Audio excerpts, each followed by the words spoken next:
नमस्ते दोस्तों। चलिए राघव की कहानी को आगे बढ़ाते हैं। जब राघव की मां ने राघव को फोन किया और राघव ने फोन नहीं उठाया, तब राघव की बहन ने अपनी मां को समझाया, फिर भी उनकी बेचैनी कम नहीं हुई। उनका मन नहीं मान रहा था और वो हर आधे घंटे पर राघव को फोन लगाती रही। राघव का फोन बंद आता रहा। ऐसे करते करते पूरा दिन निकल गया। तब उसकी बहन और पिता को भी चिंता हुई। राघव कभी ऐसा नहीं करता था। उन्हें यकीन हो गया कि वो जरूर किसी मुसीबत में है। राघव की मां ने राघव के यहाँ जाने का फैसला किया और वे निकल पड़े। राघव के कमरे पर पहुंचकर उन्होंने दरवाजे पर ताला लगा देखा, जिससे उनकी चिंता और बढ़ गई। राघव का मकान मालिक बगल में ही रहता था। राघव के माता पिता ने उससे बात की तो उसने बताया कि राघव तो कल से ही नहीं आया। उन्हें लगा कि शायद राघव अपने गांव चला गया होगा, क्योंकि वो अक्सर ऐसा करता था। लेकिन जब राघव के माता पिता ने उसे बताया कि वे गांव नहीं गए हैं और उनका फोन भी बंद है, तब वे और घबरा गए। राघव की मां जोर जोर से रोने लगी। मकान मालिक ने उन्हें तसल्ली दी और कहा, हो सकता है वो किसी काम में फंसा हो। चलिए पुलिस के पास चलकर एक रिपोर्ट लिखा देते हैं। और वे पुलिस स्टेशन गए। उन्होंने अपनी आप बीती बताई और राघव के गायब होने की रिपोर्ट लिखवाई। जिस पुलिस स्टेशन में उन्होंने रिपोर्ट की थी, वहां का इंचार्ज एक बहुत ईमानदार और अच्छा पुलिस वाला था। उसका नाम अभिनव था। उसने राघव के माता पिता को तसल्ली दी और कहा कि वे जल्द ही उनके बेटे का पता लगाएंगे। अभिनव ने तुरंत अपनी जांच शुरू कर दी। मकान मालिक ने राघव के माता पिता को कुछ दिन अपने घर पर रहने को दे दिया। पुलिस ने राघव के फोन को ट्रेस किया और उसकी लोकेशन उस जंगल में थी जहां उन लड़कियों ने उसको जलाया था। राघव की लाश आज जली हालत में पुलिस को मिली और उन्होंने राघव के माता पिता को लाश की पहचान के लिए बुलाया। राघव की मां ने राघव के गले में एक लॉकेट को देखकर पहचान की कि वही राघव है और जोर जोर से रोने लगी। कुछ महिला पुलिस ने उनको वहां से हटाया। अभिनव को राघव के माता पिता को देखकर बहुत दया आ रही थी। उसने फैसला किया कि वो उन अपराधियों को जरूर सजा दिलाएगा। उसने राघव के मकान मालिक को एक तरफ बुलाकर राघव के बारे में पूछा कि वो कैसा लड़का था और उसकी संगत कैसी थी। मकान मालिक ने बताया कि राघव बहुत अच्छा लड़का था और उसकी कोई बुरी आदत नहीं थी। तभी अभिनव ने अपने पास से कुछ पैसे निकाल कर दिए और कहा कि इनको राघव के माँ बाप को दे देना, ताकि वे राघव का अंतिम संस्कार कर सकें। राघव की लाश अस्पताल से लेने के बाद उसका अंतिम संस्कार करके वे अपने गांव चले गए। इधर अभिनव ने राघव की आखिरी डिलीवरी की लोकेशन निकाली और वो उस फ्लैट में पहुंचा। उसने दरवाजा बजाया तो उसमें से एक अधेड़ उम्र की औरत निकली। अभिनव ने उस दिन के बारे में पूछा तो उस औरत ने कहा कि उसने ही ऑर्डर किया था और एक लड़का डिलीवरी देकर चला गया था। तभी अभिनव ने बताया कि उस लड़के का कत्ल हो गया है। ये सुनकर वो औरत चौंक गई और बोली, मैं उसके बारे में क्या बता सकती हूँ, क्योंकि वो डिलीवरी देने के बाद चला गया था। अभिनव को कुछ समझ में नहीं आ रहा था कि वो इस केस को कैसे सुलझाएगा और वो वहां से चला गया।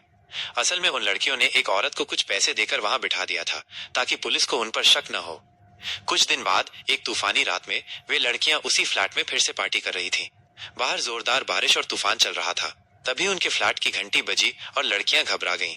एक लड़की ने दरवाजा खोला तो देखा कि एक डिलीवरी वाला डिलीवरी लेकर वहां आया है। वो लड़की अंदर जाकर अपनी सहेलियों से पूछती है, किसने ऑर्डर किया था। सबने कहा कि किसी ने कोई ऑर्डर नहीं किया।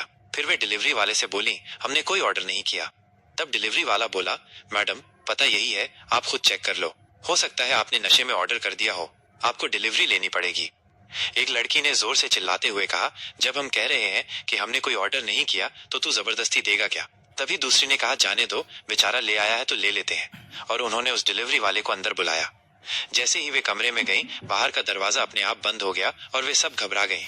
फिर एक डरावनी संगीत बजने लगी और लाइटें अपने आप बंद चालू होने लगी।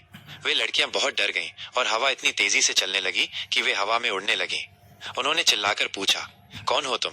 तब डिलीवरी वाला बोला, तुमको बहुत नाचने और नचाने का शौक है ना, अब तुम हवा में नाचो। और ये कहकर डिलीवरी वाला गायब हो गया। फिर वह राघव के भूत के रूप में सामने आ गया। उसको देखकर वे लड़कियां डर गईं और चिल्लाने लगीं, हमें छोड़ दो। तभी राघव के भूत ने कहा, उस दिन मैंने भी तुमसे इसी तरह छोड़ने के लिए कहा था। अगर तुमने उस दिन मुझको छोड़ दिया होता तो आज मैं मरा नहीं होता और मेरा परिवार नहीं बिखरा होता। मैं अकेला अपने परिवार का सहारा था। ऐसा कहकर राघव ने उस लड़की को, जिसने उसे मारा था, उसे उसी कमरे में खींच कर ले गया जहां उन्होंने राघव को मारा था। बाकी सहेलियां बाहर थीं और डर कर एक लड़की ने पुलिस को फोन कर दिया। उसने सारी आपबीती बता दी और अपने गुनाह भी कबूल कर लिए। अंदर राघव के भूत ने उस लड़की से कहा, जो तू उस दिन करना चाहती थी, आ अब कर, मैं तैयार हूँ। वो रो रही थी और अपनी जान की भीख मांग रही थी। राघव के भूत ने कहा, इसी तरह उस दिन मैं भी गिड़गिड़ा रहा था, पर तूने नहीं सुना और मुझको मार दिया। और ऐसा बोलकर राघव के भूत ने उस लड़की के बाल पकड़कर गुस्से से उसका पूरा सिर उखाड़ दिया और वो वहीं मर गई। तभी वहां पुलिस आई और अभिनव भी उनके साथ था। उसने राघव के माता पिता को भी वहां बुला लिया था। राघव उन सभी लड़कियों को मारने वाला था। तभी अभिनव ने उसके माता पिता को उसको समझाने के लिए आगे कर दिया। राघव अपने माता पिता को देखकर वहीं रुक गया और उसकी माँ ने रोते रोते उसे समझाया कि बेटा ऐसा मत कर, हमको सब पता चल गया है, इन्हें इनके किए की सजा कानून देगा। पर राघव नहीं माना। तब उसने अपनी माँ को समझाया, माँ मैं अपनी जिम्मेदारियां नहीं निभा सका इनकी वजह से। राघव बहुत रो रहा था। सबने उसको समझाया कि वे उसके परिवार का ध्यान रखेंगे।